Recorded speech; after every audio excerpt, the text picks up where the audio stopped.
Junagadh fort Uparkot કિલ્લો ગુજરાતના સૌથી પ્રાચીન અને ઐતિહાસિક રીતે મહત્વપૂર્ણ કિલ્લાઓમાંનો એક છે.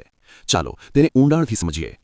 ઉપરકોટ કિલ્લાની સ્થાપના લગભગ ઈસવીસન પૂર્વે 3જી સદીમાં મૌર્ય એમ્પાયરના સમયમાં થઈ હોવાનું માનવામાં આવે છે. પછીથી આ કિલ્લો ચુડાસમા વંશના રાજાઓ માટે મુખ્ય ગઢ બન્યો. કિલ્લાએ ગુપ્ત એમ્પાયર, મુગલ સામ્રાજ્ય અને અન્ય શાસકોના સમયમાં પણ મહત્વ જાળવી રાખ્યું. કહેવાય છે કે એક સમય એવો આવ્યો હતો જ્યારે કિલ્લો જંગલમાં ઢંકાઈ ગયો હતો અને પછી તેનું ફરીથી પુનઃનિર્માણ કરવામાં આવ્યું. કિલ્લો જમીનથી લગભગ 70 મીટર ઊંચા ટેકરી પર આવેલો છે. તેની દિવાલો લગભગ 20 મીટર સુધી ઊંચી અને ખૂબ જ મજબૂત છે. કિલ્લાનો પ્રવેશદ્વાર બહુ સુરક્ષિત રીતે બનાવવામાં આવ્યો છે, જેથી શત્રુઓ સીધો હુમલો ન કરી શકે.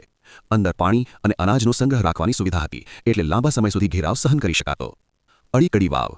આ વાવ સીધી પથ્થરમાં ખોદવામાં આવી છે, કોઈ ઈંટ કે સિમેન્ટ વગર. લોકકથા મુજબ અડી અને કડી નામની 2 દાસીઓના બલિદાન સાથે જોડાયેલી છે. આ વાવ સૈનિકો માટે પાણીનો મુખ્ય સ્ત્રોત હતી. નવઘણ કૂવો. આ કૂવો ગોળાકાર અને ખૂબ ઊંડો છે. કૂવામાં ઉતરવા માટે સર્પાકાર સીડીઓ બનાવવામાં આવી છે. આ કૂવો ચુડાસમા રાજા નવઘણના નામ પરથી ઓળખાય છે. બૌદ્ધ ગુફાઓ. કિલ્લા અંદર પ્રાચીન બૌદ્ધ ગુફાઓ છે.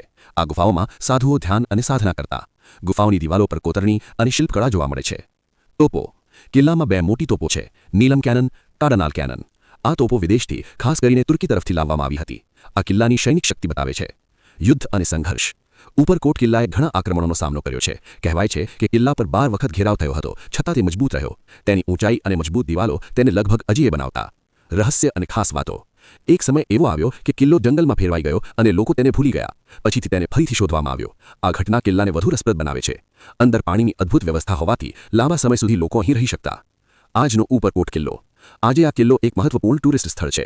અહીંથી આખું જૂનાગઢ શહેર સુંદર રીતે જોવા મળે છે.